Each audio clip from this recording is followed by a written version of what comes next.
Chapter 1. The Thief's Mistake. The scale was warm against my palm, gleaming like captured sunlight even in the dusty darkness of the abandoned shrine. I had never seen anything so beautiful, or so valuable. "Kale, hurry." My sister's whisper echoed through the crumbling stone chamber. "Someone might come." I shoved the golden scale into my satchel, my heart pounding so loudly I was certain the mountain itself could hear it. The shrine had been forgotten for centuries, its walls overgrown with moss and its offerings long since turned to dust. No one would miss a single scale from a god who probably didn't even remember this place existed. That's what I told myself anyway. "We're going to be fine," I said, grabbing Lyra's hand and pulling her toward the entrance. "This is the answer. One scale and we can pay off Father's debts. We can buy medicine for Mother. We can finally eat more than stale bread," Lyra finished, her eyes bright with desperate hope. I couldn't blame her. We had been starving for months. The debt collectors came every week, threatening to take our home, our land, everything our family had built over generations. My father had gambled away our fortune, and now we were paying the price. So when I had heard rumors of a fallen dragon scale hidden in the mountains, I hadn't hesitated. Everyone knew the stories. Dragons were creatures of myth and legend, beings of immense power who had retreated from the mortal world centuries ago. But their relics still held unimaginable value. A single scale could buy a kingdom. What I hadn't known was the truth about what taking that scale would mean. 7 days later, I sold it to a merchant from the capital. He paid me enough gold to clear our debts 3 times over. Enough to buy a new house. Enough to ensure my siblings would never go hungry again. For one blissful week I thought I had saved us all. And then the sky split open. The day started like any other. I was in the market, buying fresh bread for the first time in months, when the screaming began. People ran past me, their faces twisted with terror, pointing at the sky. I looked up. The clouds were parting like a curtain being drawn aside. And descending through them was something so vast, so ancient, that my mind struggled to comprehend it. A dragon. Not the small, wingless creatures of folklore, but a true dragon god from the age of legends. Its scales were the color of burnished gold, each one large enough to cover a house. Its eyes burned like twin suns, and its wings blotted out the light of the sun itself. The ground shook as it landed in the market square, buildings crumbling around its massive form. People scattered like leaves before a storm, but I couldn't move. My legs had turned to stone. "I seek the one who accepted my courtship gift," the dragon's voice rumbled, shaking the very air. "The one who took my golden scale. Come forward, and I shall not harm the innocent." My blood turned to ice. Courtship gift? What was he talking about? I had stolen a scale from an abandoned shrine, not. Wait.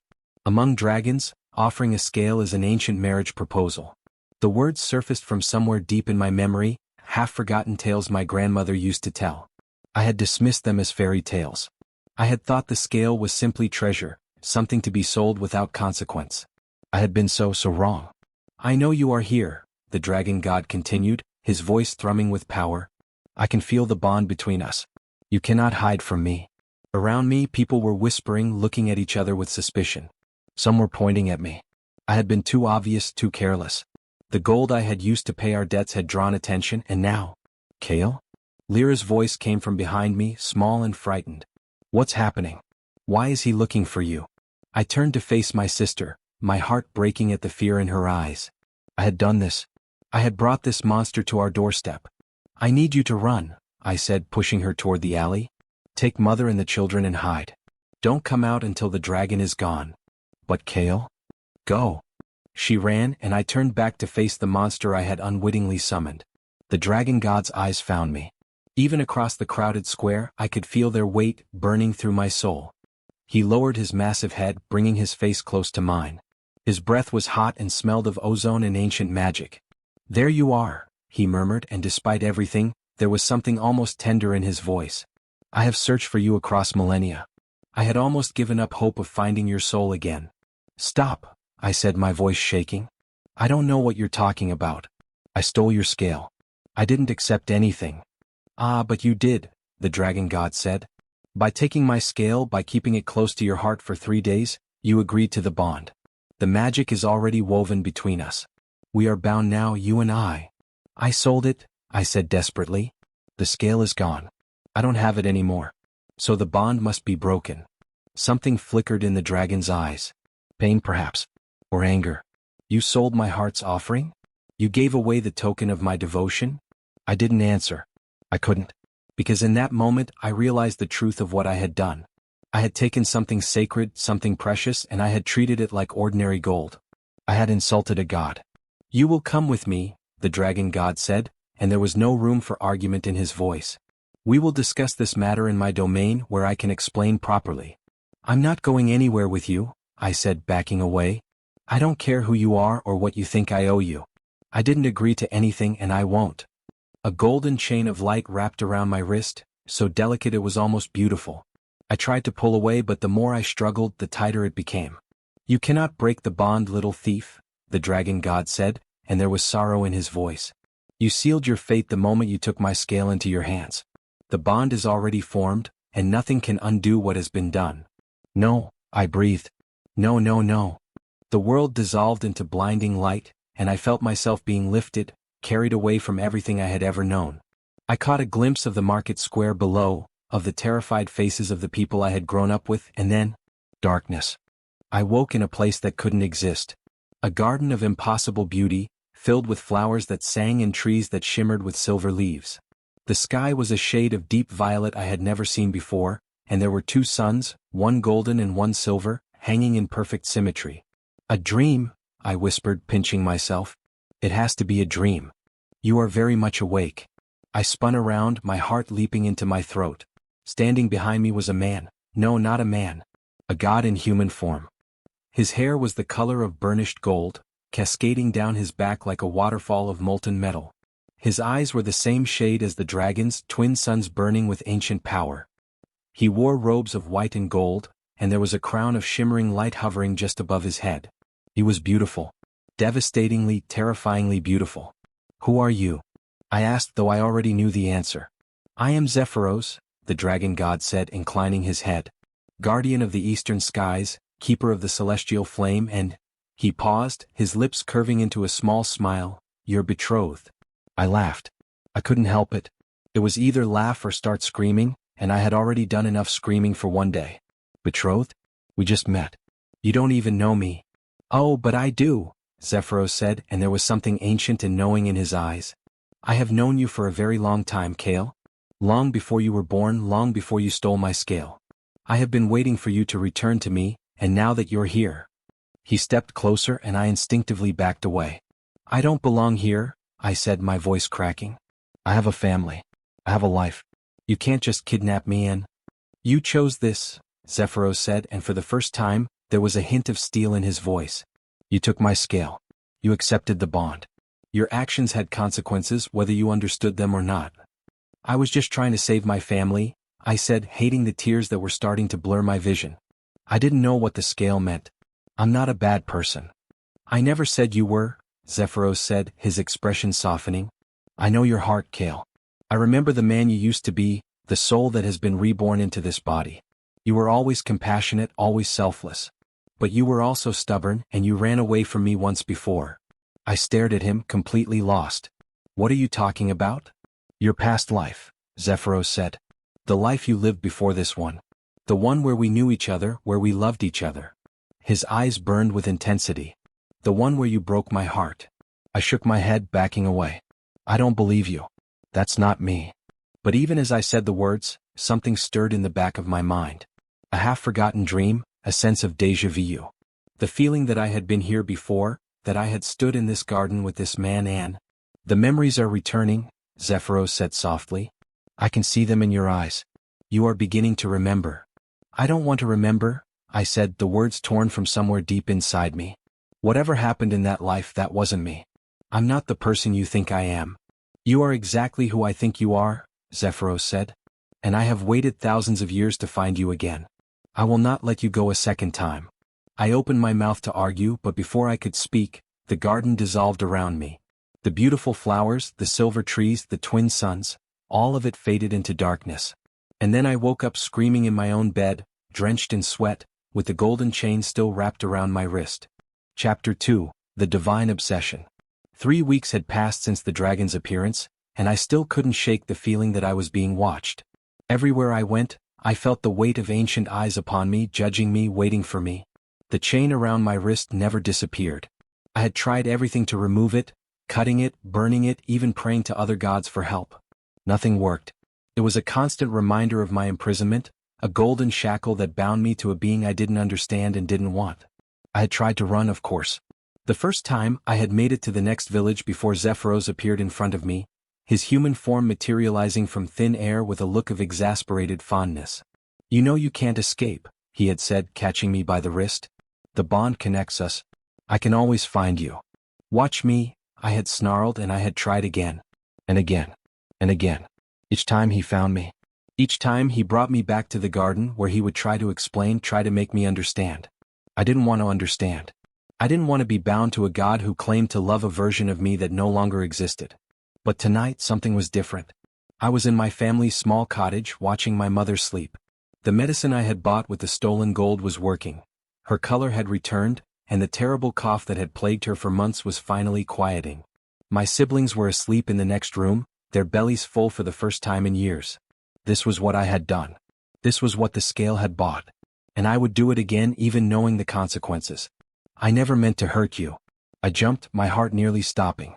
Zephyros was standing in the corner of the room, his golden hair gleaming in the dim candlelight. He had appeared without a sound, without a ripple of magic. He was simply there. "How did you get in?" I hissed, glancing at my sleeping mother. "You can't be here. She can't see you." "She cannot," Zephyros said, his voice soft. "I've woven a veil of forgetting around this cottage. She will not remember my presence, nor any of our conversations. I am not here to harm her, Kale. I am here to speak with you." I moved away from my mother, grabbing his arm and pulling him into the small kitchen. "You can't just show up whenever you want. This is my home and you are not welcome here." "Your home," Zephyros repeated, and there was something strange in his voice. "I remember the last time you called a place home. It was a small hut on the edge of a forest, far from any village. You wanted peace, you said. You wanted to live simply." I stared at him, my heart pounding. "I've never lived in a forest." "Not in this life," Zephyros agreed. "But in the one before you did. You were a healer and you spent your days gathering herbs and tending to the sick. I found you when I was wounded, when a celestial war had left me broken and bleeding. You saved my life." I didn't want to believe him. I didn't want to hear about this past life, about the person I had supposedly been. But something in his words resonated with me, the faintest whisper of memory stirring in my mind. "You were kind," Zephyros continued, stepping closer. "Kinder than anyone I had ever met. You didn't know who I was, didn't know I was a god. You treated me like an ordinary man and I loved you for it." "I don't want to hear this," I said, backing away. "You fell in love with me too," Zephyros said, ignoring my words. Slowly, reluctantly.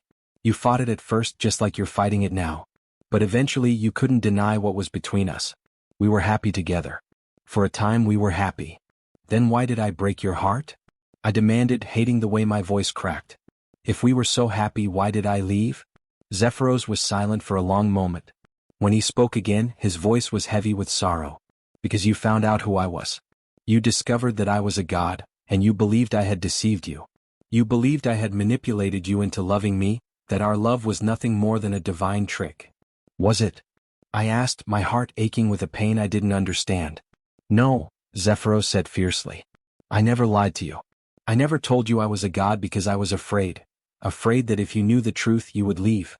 And I was right. When you found out, you ran. You went to the mountains and you hid from me and I couldn't find you. But you found me eventually," I said, and I wasn't sure if I was talking about my past life or this one. "I did," Zephyros said, his eyes burning with intensity. "But it was too late. You had fallen from a cliff trying to escape me. I held you in my arms as you died, and I swore I would find you again. I swore I would not let you go a second time."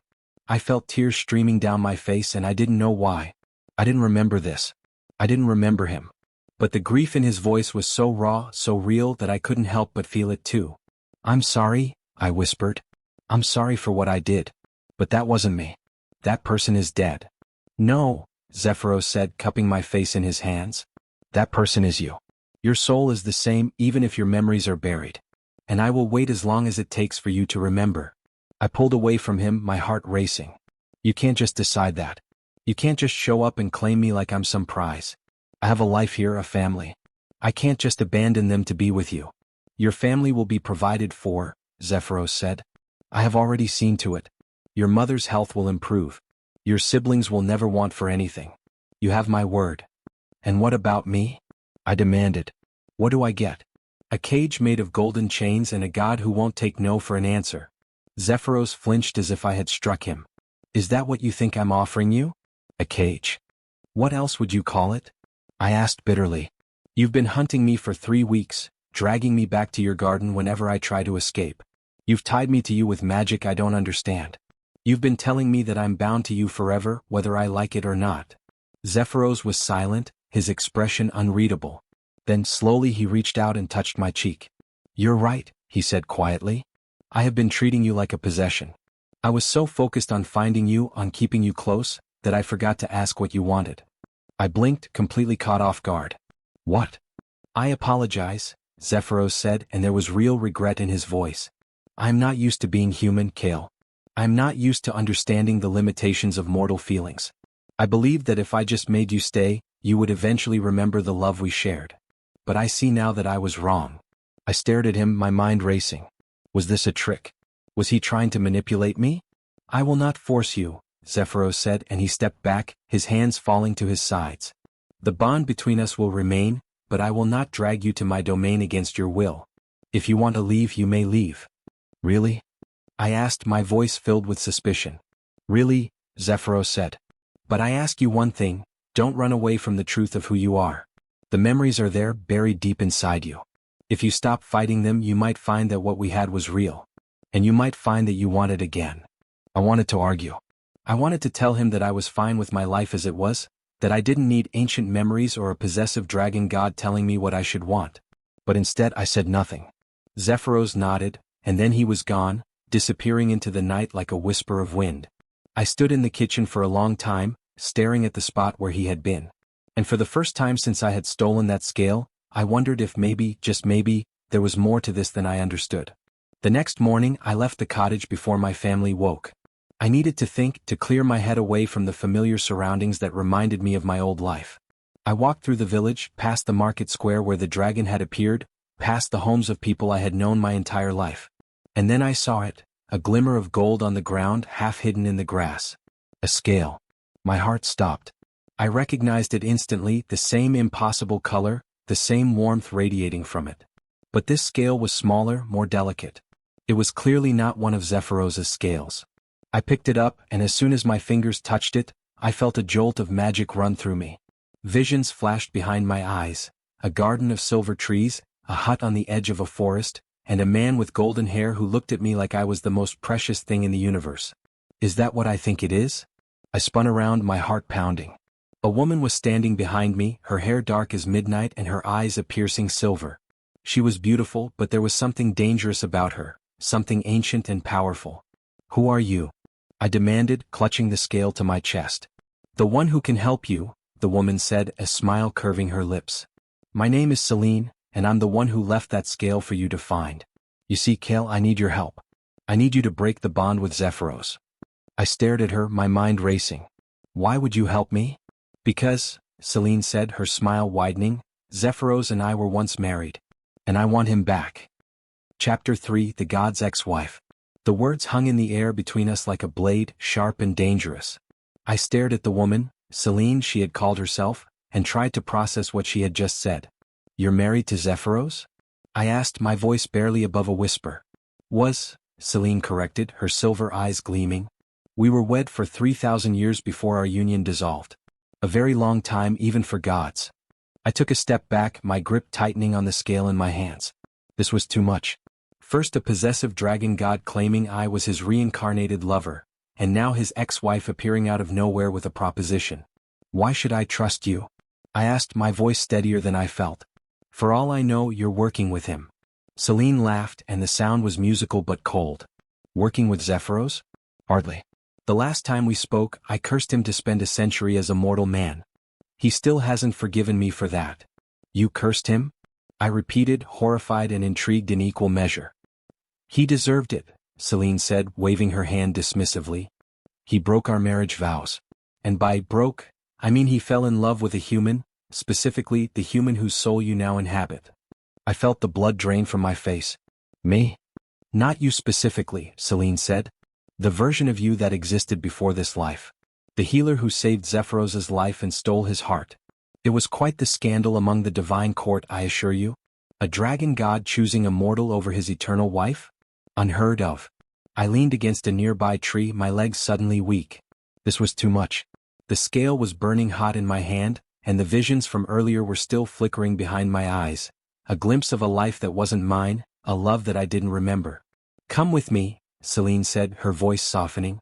There's a place nearby where we can talk without being overheard. I promise you I'm not your enemy. I hesitated. Everything about this woman screamed danger. But she had mentioned breaking the bond with Zephyros, and that was something I desperately wanted. Lead the way, I said. Celine smiled, and she gestured for me to follow her through the village, past the winding streets and into the forest beyond. We walked for about 10 minutes before we came to a small clearing, and she settled herself on a fallen log with surprising grace. So, I said, sitting across from her. Tell me everything. What is this scale and why did you leave it for me? Celine reached out and I handed her the small golden scale. She turned it over in her hands, her expression unreadable. This is not one of Zephyros's scales, she said. This belongs to another dragon, a lesser deity who once served Zephyros's court. I found it centuries ago and have been keeping it for the right moment. And this is the right moment? Indeed. Celine's eyes met mine. You see, the bond between you and Zephyros is powerful, but it's not unbreakable. There is a way to sever it, but it requires 3 things. A scale from a dragon other than Zephyros, a drop of your blood, and, she paused, her expression darkening, a sacrifice. I felt a chill run down my spine. What kind of sacrifice? Something precious, Celine said. Something that would be difficult to give up. The bond was created through an act of devotion, so it can only be broken through an act of sacrifice. You would need to give up something you value more than your freedom. I thought about my family, my home, the life I had fought so hard to protect. I would give up anything to be free of him, I said. Celine smiled, but there was something unsettling about it. I thought you might say that. There is one other thing I should tell you. Once the bond is broken, Zephyros will forget you. All of his memories of your past lives, his love for you, his obsession with finding you, all of it will vanish. I blinked, shocked. He'll forget I ever existed? Yes, Celine said. The bond between you is what keeps your soul connected to his memory. If it's severed, his memories of you will be lost as well. I should have felt relieved. This was exactly what I wanted. But instead I felt a strange pang in my chest, something that might have been sorrow. But I pushed it away. Zephyros was a god who had kidnapped me, manipulated me, and refused to accept my refusal. I owed him nothing. Tell me what I need to do, I said. The ritual was set for the next full moon, 3 nights away. Celine gave me instructions and a small pouch of protective herbs to keep Zephyros from sensing my location. She warned me not to tell anyone, not even my family. You'll be back with them soon enough, she said. Once the bond is broken, he won't be able to find you anymore. You'll be free. I nodded and we parted ways. That night, I returned home to find my mother awake for the first time in months. Her cheeks had color, her eyes were bright, and she was cooking, actually cooking, for the first time since she had fallen ill. Kale, she said, smiling when she saw me. Where have you been? I was worried. Just walking, I said, unable to keep the surprise from my voice. Mother, you're better? Your medicine worked, she said, her smile widening. I feel like a new woman. I was even thinking we might visit the market tomorrow, buy some new cloth for your sister's dress. I felt tears prick my eyes. This was what I had wanted, what I had sacrificed everything for. And now, thanks to Zephyros's intervention, it was happening. But I couldn't tell her that. I couldn't tell her that a god had healed her, that I was bound to that god, that I was about to sever that bond and make him forget I ever existed. Instead, I hugged her tightly and went to bed, the weight of the scale hidden beneath my mattress. 2 nights passed. The 3rd night, I prepared myself for the ritual. I had everything I needed, the scale, a small vial of my blood, and a sacred knife Celine had given me for the sacrifice. I was terrified, but I was also determined. I left the cottage under the cover of darkness, slipping through the forest toward the clearing where Celine had said we would meet. The moon was full and bright, casting silver light across the ground. When I arrived, Celine was already there, her silver hair gleaming in the moonlight. She smiled when she saw me. Are you ready? She asked. Yes, I said, though my voice shook. Good. Celine took the scale and the vial of blood from me, setting them on a flat stone. Now for the sacrifice. You must hold the knife and think of something precious, something you would give up to be free. When the moment is right, you will cut your palm and let the blood fall onto the scale. I nodded, taking the knife. It was cold in my hand, beautiful and deadly. Close your eyes, Celine said. Focus on your sacrifice. I closed my eyes and images flooded my mind. My mother laughing as she cooked. My siblings playing in the yard. My home warm and safe. And then, unbidden, another image appeared. A man with golden hair and sun-bright eyes, who looked at me as if I were the most precious thing in the universe. I hesitated. Something is wrong, Celine said sharply. You're resisting. No, I'm not, I said, but even as I spoke I knew she was right. Some part of me didn't want to forget Zephyros. Some part of me wanted to know the truth of what we had been. Kale, Celine said, and her voice was suddenly cold. You must make a choice. Freedom or the dragon. Which do you choose? I opened my eyes, ready to answer. And then the sky split open, and Zephyros descended from the heavens in a fury of golden light. What are you doing?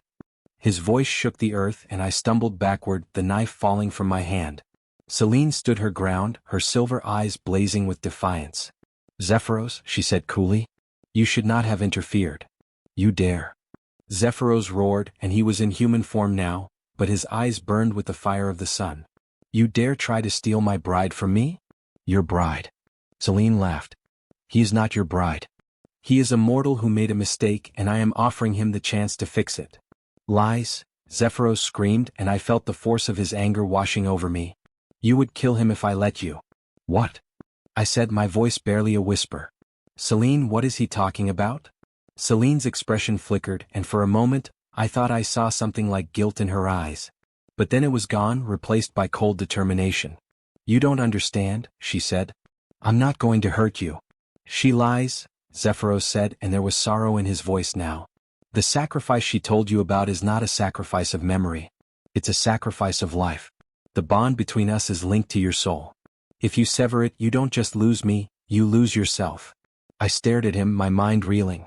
That's not true. She told me. She told you what you wanted to hear, Zephyros said. I have loved you across millennia, Kale. I would do anything to protect you. And that includes stopping you from destroying yourself. Celine snarled, and I saw the truth in her eyes. She had used me. She had planned to kill me to break the bond, to take Zephyros back for herself. I stumbled backward, away from both of them. You were going to let me die? Zephyros will never love me while you exist, Celine said, her voice bitter. So yes, I was going to let you die. It's the only way to break the bond. Zephyros stepped in front of me, shielding me with his body. You will not touch him, he said, his voice deadly calm. You will leave now and you will never return. If you do, I will destroy you. Celine laughed, but there was no humor in it. You think you can threaten me, husband? We were married for 3,000 years. I know all of your secrets. Then you know I am capable of keeping my promises, Zephyros said. Leave. Now. For a long moment, Celine stared at him with hatred burning in her eyes. Then she turned and vanished into the night, disappearing like smoke. I collapsed to the ground, my legs unable to hold me any longer. Zephyros was at my side instantly, his hands gentle on my shoulders. Are you hurt? He asked. No, I said, my voice shaking. I'm not hurt. I almost died. She was going to kill me. I know, Zephyros said, and there was agony in his voice. I should have told you the truth from the beginning. I thought that if I showed you the beauty of our bond, you would come to understand. But I should have told you the danger too. I looked up at him, at the god who had hunted me, claimed me, and then saved my life. And for the first time I saw him not as a monster but as something else entirely. Thank you, I whispered. Zephyros blinked, clearly surprised. You're thanking me? You saved my life, I said. Even after everything I did to escape you, you came to save me. Of course I did, Zephyros said simply. I love you. And in that moment I believed him. Chapter 4, The Forgotten Promise. I didn't go home that night. Instead, I let Zephyros take me back to his garden, the impossible place with the singing flowers and the twin suns that I had once thought was a prison. Felt different now. The colors were brighter, the air sweeter. Or maybe it was just me. Here, Zephyros said, handing me a cup of something golden and steaming. It will help settle your nerves. I took it, grateful for something to hold on to. Thank you. We sat in silence for a long moment, the only sound the gentle music of the singing flowers. I watched Zephyros from the corner of my eye, trying to reconcile the terrifying dragon god with the man sitting beside me, who looked more exhausted than I had ever seen him. "You need to rest," I said finally. "You look terrible." Zephyros laughed, a genuine sound of surprise. "I am a god. I don't need rest." "Then why do you look like you haven't slept in 100 years? He looked at me, something soft in his expression. "Because I've been searching for you.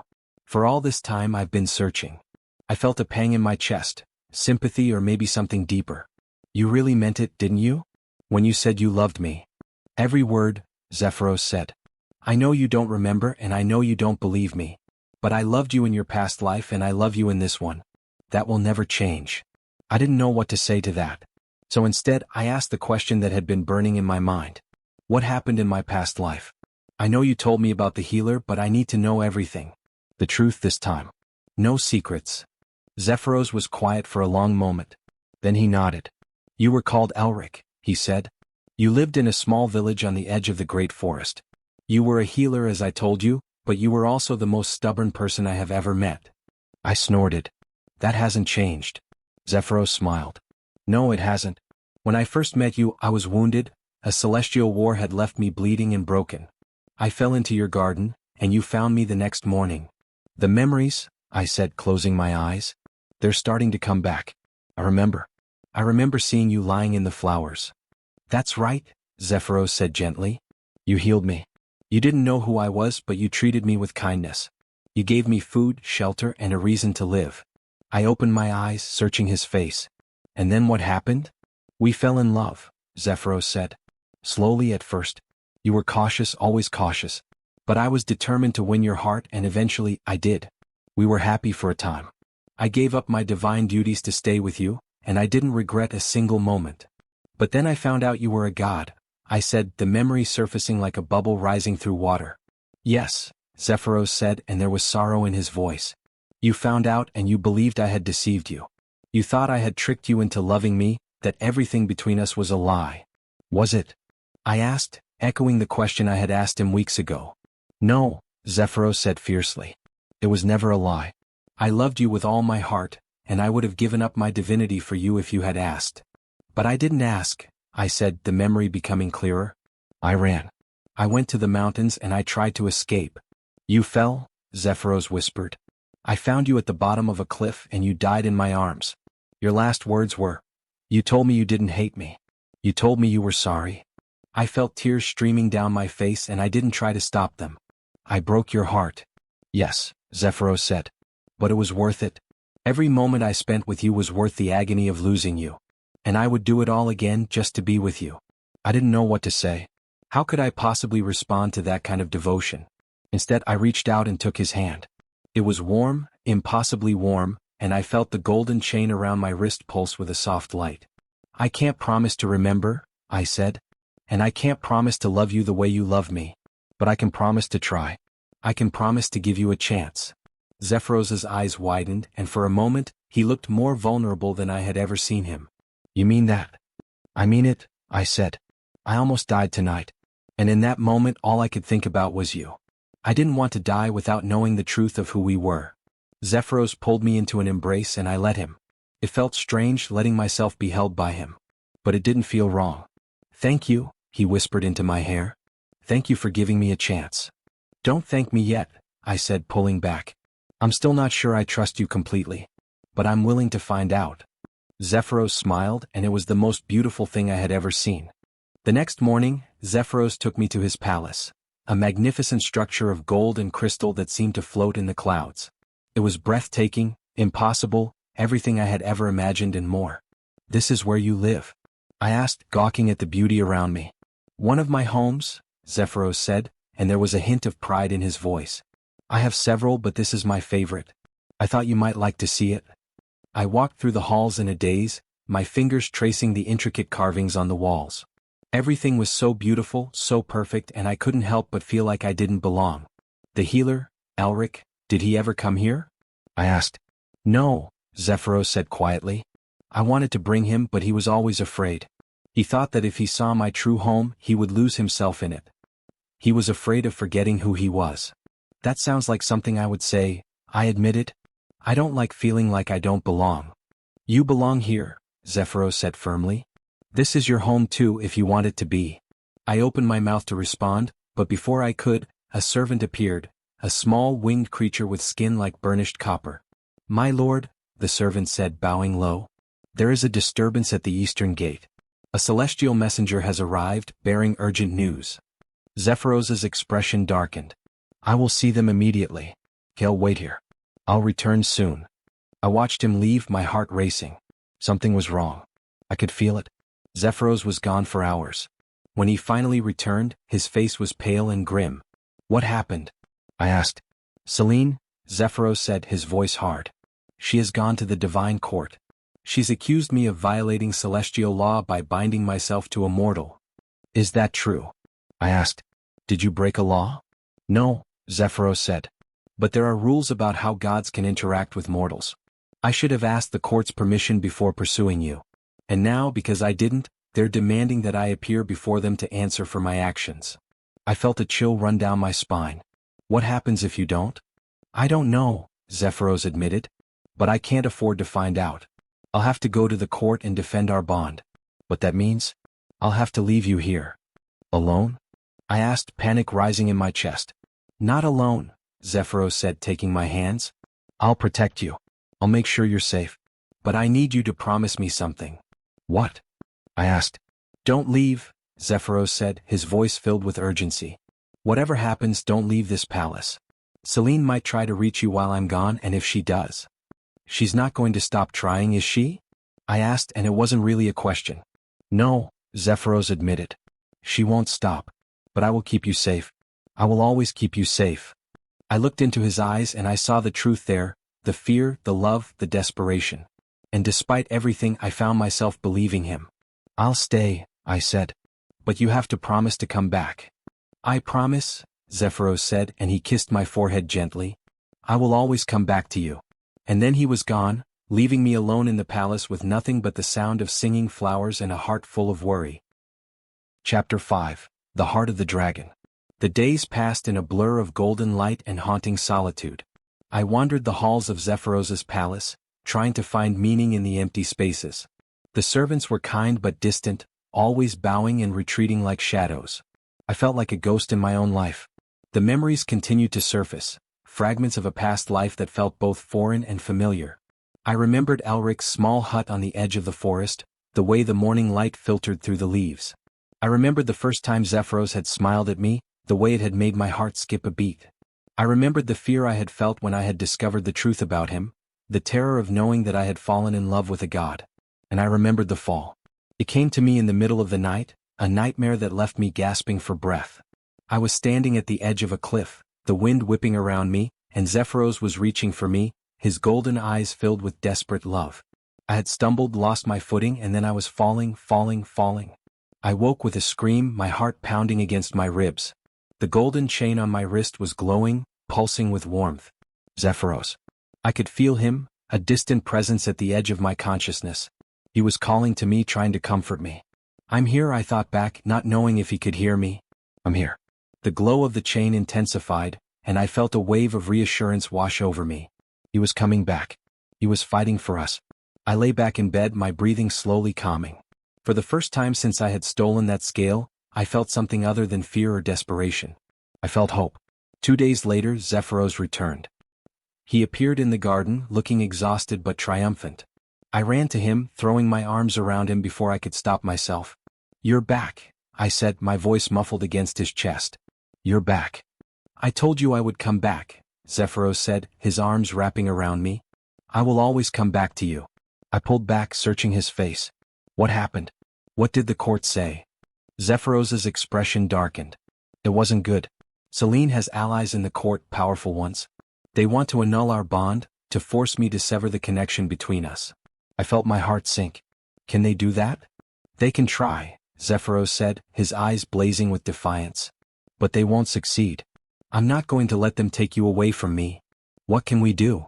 I asked, desperate for any solution. There is one thing, Zephyros said hesitantly. But it's dangerous. And I don't want to ask it of you. Tell me, I said. Whatever it is, I'll do it.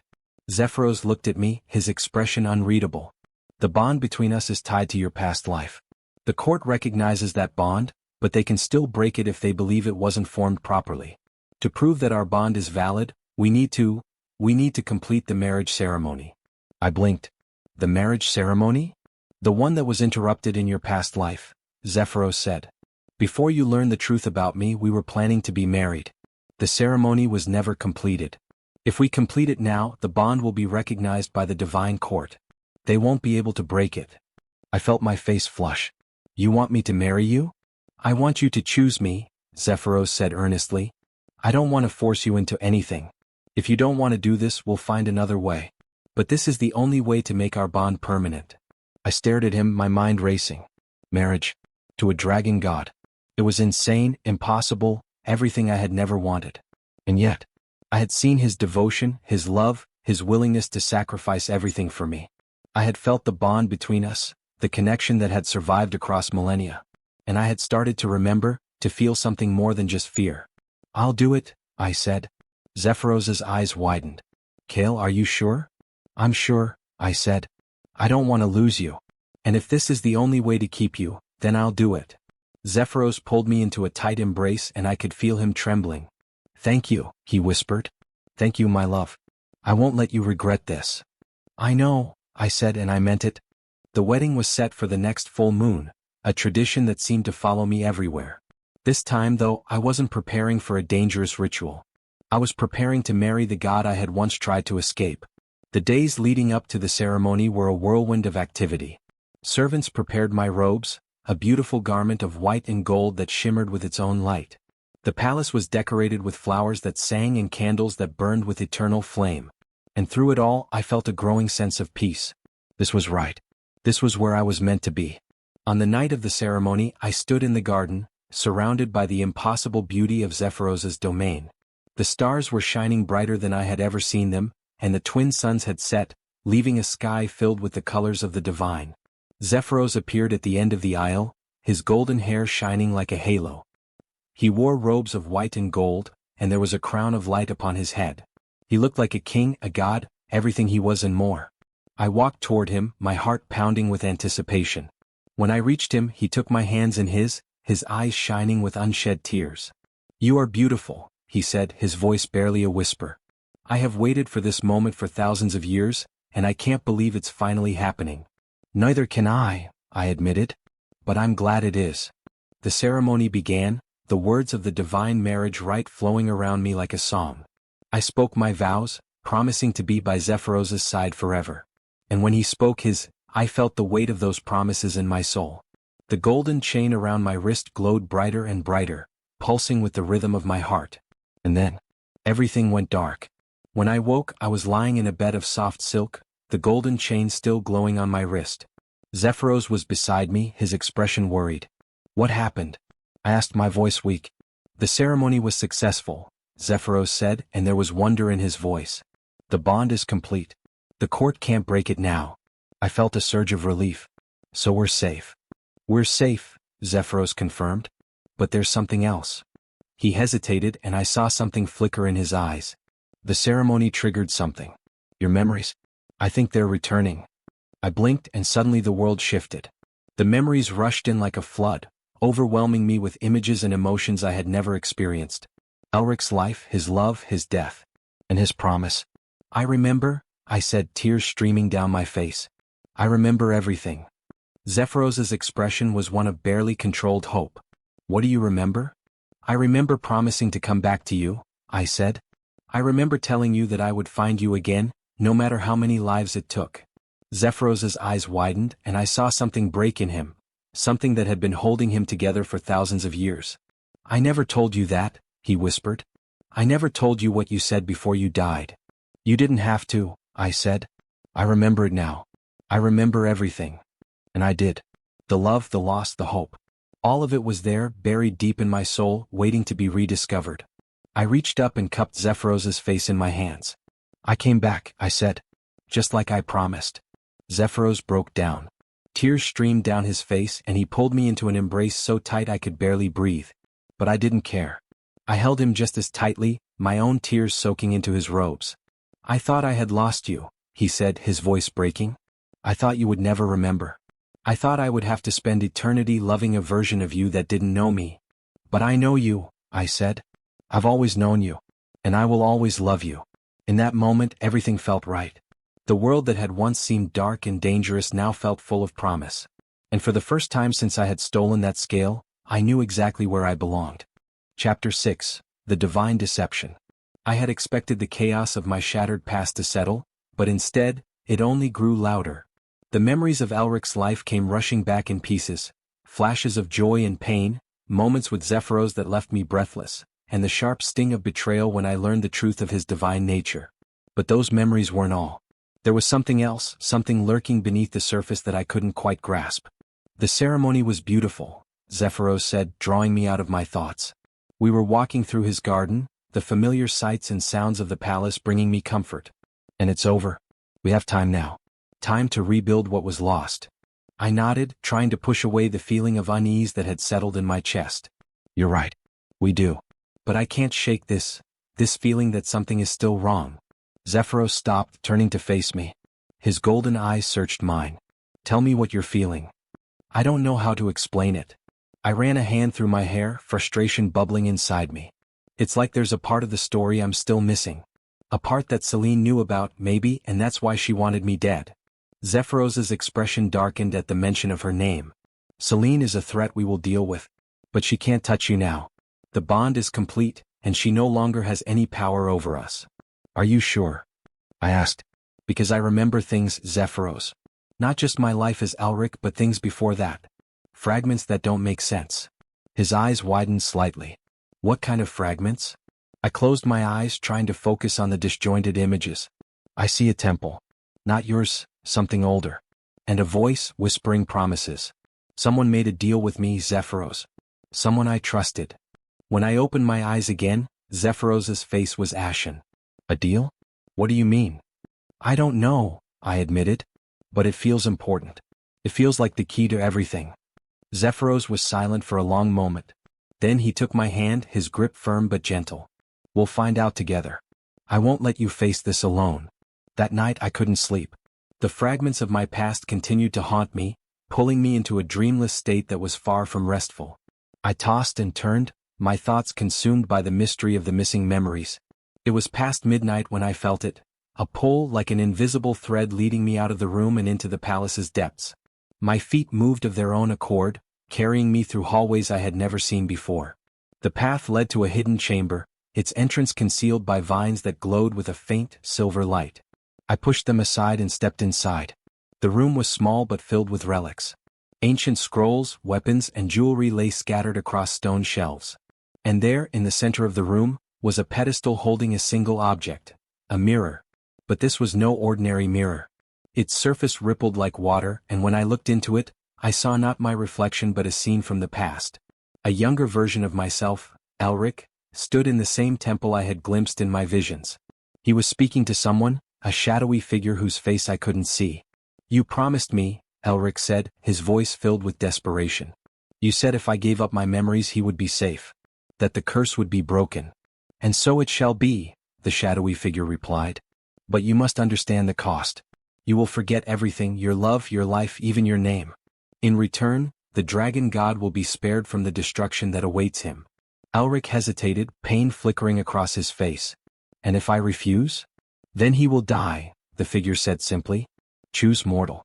His life or your memories. The scene shifted, and I watched as Elric made his choice. He bowed his head, tears streaming down his face, and whispered, I choose him. I choose to save him, even if it means losing myself. The shadowy figure raised a hand, and a brilliant light enveloped Elric.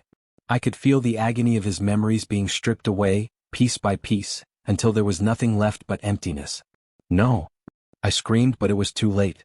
The vision faded, leaving me alone in the chamber with the mirror and the crushing weight of the truth. I ran back to Zephyros's chambers, bursting through the doors without knocking. He was sitting upright, his expression alert. Kale? What happened? I remember, I said, gasping for breath. I remember everything. The deal I made, the curse, the reason I forgot. Zephyros's face went pale. What are you talking about? I took a shaky breath and told him everything. The temple, the shadowy figure, the choice I had made to save him. He listened in silence, his expression growing darker with every word. "There's more," I said. "I heard a voice in that chamber, Zephyros." I saw the shadow figure's face. It was Celine.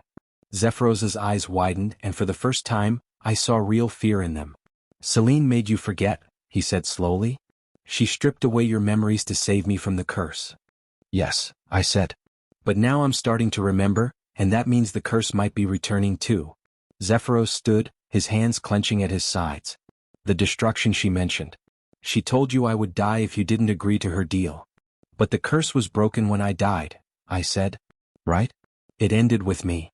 "I don't know," Zephyros admitted. "Celine is cunning. If she made the deal, there might be more to it. She's not just a scorned ex-wife. She's playing a long game, and we're caught in the middle."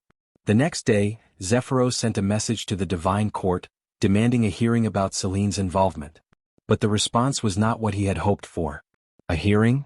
I asked, reading the scroll over his shoulder. "They're actually going to listen?" Zephyros nodded, his expression grim. "They'll listen, but I'm not sure they'll believe us. Celine has powerful allies. We'll need proof to convince them." "Proof of what?" I asked. "That she made a deal with me? That she's the reason I lost my memories?" "Yes," Zephyros said. "But we'll need more than just your memory of the events. We'll need documentation or a witness." A thought struck me. The mirror. The one I found in the hidden chamber. It showed me the past. Maybe it can show us the truth too. Zephyros's eyes lit up. The mirror of truth. I had forgotten it was here. That mirror can replay events that have been hidden or forgotten. It's a powerful tool, but it requires the blood of a god to activate. "Your blood or Celine's?" "Either," Zephyros said. "But using her blood would be preferable. It would make her involvement undeniable." I nodded, determination filling me. "Then we need to get her blood." Tracking Celine wasn't easy, but Zephyros had resources I didn't know about. Within a day we had located her. She was hiding in a remote region of the celestial realm, plotting her next move. "She knows we're coming," Zephyros warned as we approached her hiding place. "She'll be ready." "Then we'll have to be ready too," I said, gripping the small dagger Zephyros had given me. Celine appeared before us, her silver eyes flashing with malice. "So, you found me. How predictable." "Celine," Zephyros said, his voice cold. "We know about the deal you made with Elric. We know about the curse." Celine's smile faltered for just a moment. "You know nothing," she spat. "You couldn't possibly understand what I sacrificed for him." "What you sacrificed?" I demanded. "You stole my memories. You forced me to forget everything I loved. You would have died otherwise." Celine shot back. "The curse was going to kill him and you were going to die with him. I gave you a chance to save him and you agreed. If anyone is to blame, it's you for not asking the right questions." Zephyros stepped forward, his golden eyes blazing. "Enough. We're here for your blood. You will give it willingly or I will take it." Celine laughed, a cruel sound. "You think you can take anything from me, husband? I've been planning for this moment for centuries. I'm far more prepared than you realize." She raised her hand and the ground beneath us began to shake. A wave of dark energy surged toward us, and Zephyros pushed me behind him, his body shielding mine. "Run," he said, his voice urgent. "Run and don't look back." "I'm not leaving you," I said. "You have to," Zephyros insisted. "I'll hold her off. Find another way to break this. Find the truth and you'll free us both." I hesitated, and that hesitation cost me. Celine's magic struck Zephyros, sending him flying backward. He crashed into a nearby wall, crumpling to the ground. "Zephyros!" I screamed, rushing toward him. "Stay back," he groaned, struggling to rise. "She's too strong for you." But I couldn't listen. The bond between us flared, golden light pouring from the chain on my wrist. I felt power surge through me, power I didn't know I had. I raised my hand and the light shot forward, striking Celine in the chest. She staggered, her expression one of shock and fury. "What have you done?" she hissed, clutching her chest. "I'm done running," I said, my voice steady. "And I'm done letting you control my life." Celine snarled, but before she could attack again, I raised my hand once more. The golden light surrounded her, trapping her in a cage of pure energy. "This isn't over," she spat, but her voice was fading, her form flickering. "You may have won this battle, but the war is far from over." And then she vanished. Zephyros struggled to his feet, his eyes wide with amazement. "How did you do that?" "I don't know," I admitted. "But I think the bond gave me access to your power. Or maybe it's something else. Zephyros shook his head, pulling me into a tight embrace. Whatever it was, it saved us. Thank you. I held him tightly, my heart pounding. The battle was far from over, I knew that now. But for the first time I felt like we had a chance. Chapter 7, The Awakened Curse. The weeks after Celine's defeat were quiet, too quiet. I spent my days recovering from the battle and exploring the palace with Zephyros, trying to piece together the fragments of my past. The memories came more easily now, a steady stream of images and emotions that shaped the person I had been. But there was still a shadow lurking at the edges of my mind. The curse Celine had mentioned, the destruction she said would come if I broke my part of the deal. You're worried, Zephyros said one evening, his voice gentle. We were sitting on the terrace of his palace, watching the twin suns set over the divine realm. I can't help it, I admitted. Celine said the curse would be broken if I forgot, but now that I'm remembering, I'm afraid something will go wrong. Zephyros reached over and took my hand, his thumb tracing gentle circles on my palm. I won't let anything happen to you. We'll find a way to stop the curse together. I wanted to believe him. I really did.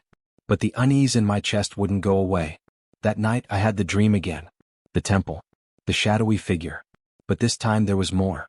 I saw the full extent of the curse, the dark magic Celine had woven into the deal.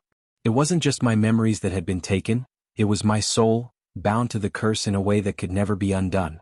I woke with a gasp, my body drenched in sweat. Zephyros was beside me in an instant, his eyes filled with concern. What is it? He asked. What's wrong? The curse, I said, my voice shaking. It's not broken. It can't be broken. Celine made sure of that. Zephyros's face paled. Explain. I took a shaky breath and told him what I had seen. The deal wasn't just about forgetting. It was about binding my soul to the curse. If I remember who I was, the curse returns. And this time it won't just kill you, it will destroy everything you love. Zephyros was silent for a long moment. Then he pulled me into his arms, holding me tightly. We'll find a way. I won't let you sacrifice yourself for me again. But what if there's no other way? I whispered. What if the only way to save you is for me to forget again? Then we'll find another way, Zephyros said fiercely. I've waited thousands of years to have you back. I won't lose you again. The next day, Zephyros took me to the archive of the divine, a vast library that held the accumulated knowledge of the gods. We searched through scrolls and tomes, looking for any mention of the curse Celine had created. It wasn't easy. The archive was massive, and the information we needed was buried deep in ancient texts that were difficult to translate. But after days of searching we finally found something. This is it, Zephyros said, his voice trembling with excitement. A record of Celine's dealings with mortals. She created a curse that binds the souls of her victims to her will. The only way to break it is to undo the terms of the deal. I leaned over his shoulder, reading the ancient text. Undo the terms? But that means I have to give back the memories I took from her. Technically yes, Zephyros said. You have to return the memories she made you forget. But there might be another way. What other way? I asked. Zephyros's expression was grim. We can petition the divine court to nullify the deal on the grounds of coercion. If we can prove that Celine manipulated you into making the deal, the curse will be broken. But that's what we've been trying to do all along, I said. And it hasn't worked. This time we have the mirror, Zephyros said, holding up the ancient artifact. With Celine's blood, we can show the court exactly what happened. It took another week to prepare the evidence. Zephyros used Celine's blood. He had obtained a vial during our battle, to activate the mirror of truth, and the images it revealed were damning. Celine stood in the temple, manipulating Elric, twisting his love into a weapon. She made promises she never intended to keep and bound him to a curse that would destroy him. She's not just a villain, I said, watching the replay with a cold sense of horror. She's a monster. Zephyros nodded, his jaw tight. Yes. But now we have the proof we need. The divine court convened the next day. Zephyros presented the evidence and I testified about the deal Celine had forced me into. The courtroom was silent as the mirror showed the moment Elric had made his choice. When the replay ended, the judges conferred among themselves. Finally, the head judge spoke. The court finds Celine guilty of coercion and manipulation. The deal she made with the mortal Elric is hereby declared null and void. The curse is broken. A wave of relief washed over me, so powerful that I nearly collapsed. Zephyros caught me, steadying me with his arms. We did it, he whispered, his voice filled with wonder. We actually did it. I looked up at him, tears streaming down my face. It's over. It's finally over. Chapter 8, The Bond Unbroken. The celebration lasted for 3 days. The divine realm was filled with music and laughter, and I felt lighter than I had in months. The curse was broken, Selene was defeated, and I was free to live my life, this life, with Zephyros. But even in the midst of the celebration, there was a part of me that felt incomplete. The memories of Alric's life were still there, a part of me that I couldn't ignore. And while I knew I was Kale now, I also knew that I would never be truly free until I had made peace with who I had been. "You're thinking too hard again," Zephyros said, appearing beside me. The party continued in the great hall, but he had found me in a quiet corner of the garden, far from the noise. "I'm fine," I lied. "Just tired." Zephyros raised an eyebrow, not believing me for a moment. "You know I can tell when you're hiding something from me." I sighed, leaning against the stone railing of the balcony. "I'm trying to figure out how to make peace with all of this. I've got so many memories, so many lives. Sometimes I don't know who I am." Zephyros stepped closer, his hand coming to rest on my shoulder. "You're Kale. But you're also Elric. And you're the person who stole my scale, who tried to run, who fought to save his family. All of those parts make up who you are." I looked up at him, meeting his golden eyes. "Do you ever regret it? Waiting all those years for me?" "Never," he said without hesitation. "Every moment of pain, every moment of loss, was worth it for this." He touched my cheek, his thumb brushing away a tear.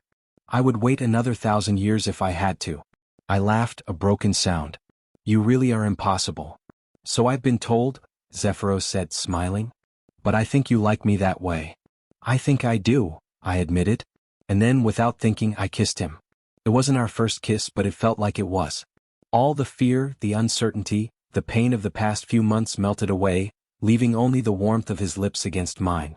When we pulled apart, Zephyros's eyes were shining. "I love you," he said. "I love you too," I replied. The celebration continued, but Zephyros and I slipped away, seeking out a private space in the palace. We ended up in the garden where I had first woken, the impossible beauty of it surrounding us. "The first time I saw this place," I said, leaning against him, "I thought I was in hell." Zephyros chuckled. "And now?" "Now, I think it's the most beautiful place I've ever seen." The next morning, I woke to find Zephyros watching me, a small smile on his face. "What are you staring at?" I mumbled, my voice thick with sleep. "Just admiring the view," he said. "You're very beautiful when you're asleep." I groaned, burying my face in the pillow. "You're insufferable." "And you love it," he said, pulling me closer. "Now get up. We have a long day ahead of us." "Where are we going?" "To visit your family," Zephyros said. "I thought it was time you told them the truth." I hesitated. "The truth? That I was married to a dragon god. That I was bound to him for eternity." It wasn't exactly a conversation I was looking forward to. "They're going to think I'm insane," I said. "Probably," Zephyros agreed. "But they love you. They'll come around eventually." I sighed, but I couldn't help the small smile that tugged at my lips. "Fine. Let's go." The journey back to the mortal realm was surreal. I had spent so much time in the divine realm that I had almost forgotten what the human world felt like. The air was different, the colors less vibrant. But it was still home. When we reached my family's cottage, I hesitated. My mother was in the garden, tending to the flowers. My siblings were playing in the yard. How do I even begin to explain this? I asked. "The truth," Zephyros said simply. "That's the best place to start." I nodded, taking a deep breath. Then I walked through the gate, my heart pounding. "Mother," I called out. She looked up, her face breaking into a smile. "Kale, you're back." I hugged her tightly, feeling tears prick my eyes. "I'm back. And I have so much to tell you." The next few hours were some of the hardest of my life. I explained everything, the scale, the bond, Zephyros. My mother listened in stunned silence, her expression shifting from disbelief to anger to resignation. "You married a god?" she asked, her voice faint. "Yes," I said. "But I love him. And he loves me." My mother looked at Zephyros, who had transformed into his human form for the occasion. "And you'll take care of him? Protect him?" "With my life," Zephyros promised. My mother sighed, shaking her head. "Well, I suppose it could be worse. At least you're happy." I let out a breath I hadn't realized I was holding. "Thank you." That night, I sat on the roof of the cottage watching the stars. Zephyros joined me, his presence warm and reassuring. "This is what I wanted," I said. A life where my family was safe. Where I didn't have to worry about money or debt or survival. And now? Zephyros asked. Do you have that? I nodded, leaning into him. I do. More than I ever dreamed. Zephyros wrapped an arm around me, pulling me close. I'm glad. You deserve every moment of happiness, Kale. I looked up at the stars, at the infinite possibilities of the universe, and for the first time in my life I felt truly free. I love you, I said. I love you more than I ever thought possible. Zephyros smiled, pressing a kiss to my forehead. I love you too. And I always will. The bond between us glowed softly, a constant reminder of everything we had overcome. And as I lay there in his arms, I knew that whatever the future held, we would face it together. Forever.